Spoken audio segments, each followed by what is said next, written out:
How to add collection on Facebook. Hi everyone, I'm here to assist you today. Without any delay, let's jump right in. First, open Facebook on your device. Click on three lines at the top right corner of your screen.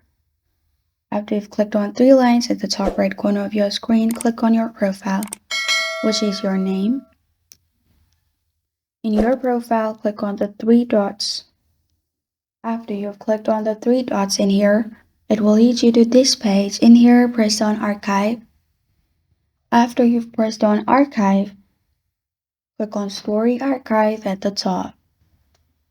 After you've clicked on Story Archive, here you'll find all your stories. Select the story you want to add to your collection. After you've clicked on the story, press on Highlighted at the bottom left corner of your screen or bottom right corner of your screen. After you press on Highlighted, it will open this page. Press on New with a plus button. After you've pressed on New with a plus button, add title of your collection.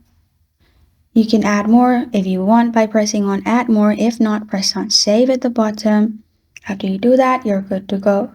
This is how to add collection on Facebook. Thank you for joining me today. If this video helps you out, please leave a like and subscribe for more. Got a question or want to suggest a topic? Comment below. Thank you for watching.